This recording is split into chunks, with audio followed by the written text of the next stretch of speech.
Hi, I'm Launders, and welcome to the pilot episode of Playbreaker, breaking plays broken down. Every episode will consist of an overview, followed by player POVs, and then grenade lineups so that you can teach yourself top tier strats and then use them for yourselves. Today we'll be looking at a flawless double fake that Virtus.Pro pulled off on Cloud9 in the group stage of IEM Katowice 2017. The key points in the round will be number 1, Skadoodle getting faked out 3 times, rendering him useless on the other side of the map.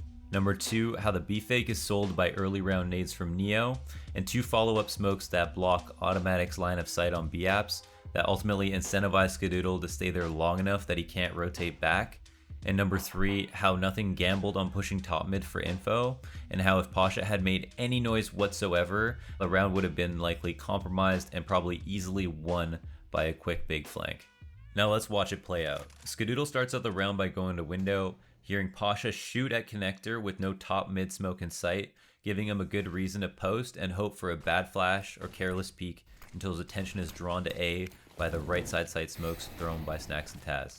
He then momentarily considers the potential for a B hit as Neo had thrown a nade and molly a few moments prior and fully rotates into CT after not immediately hearing a threat.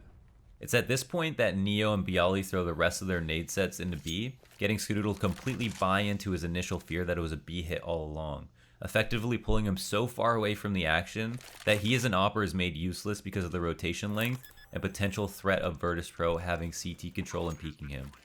Here's the initial nade and Molotov from Neo that both help to sell the follow-up execute, as well as discourage anyone from jump spotting or pushing for information too early on, which would have definitely ruined the fake and probably lost them the round.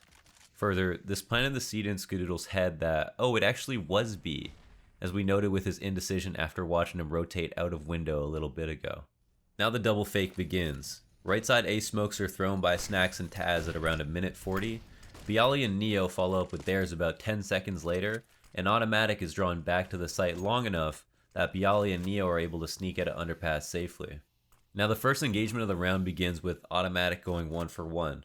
But if we consider that he was pulled from a way more favorable position earlier, it's apparent that these smokes were the only reason that a trade was possible in the first place.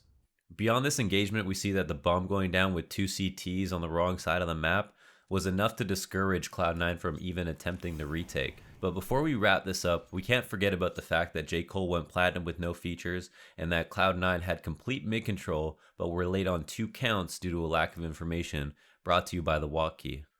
Here's something that would have been a very understated part of the round if you hadn't watched the demo.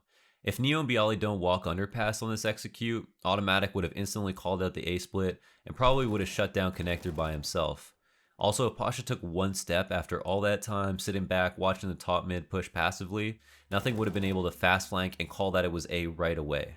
In conclusion, there were obviously a lot of cool things to be extracted from this one round, and probably even more if you go watch it yourself.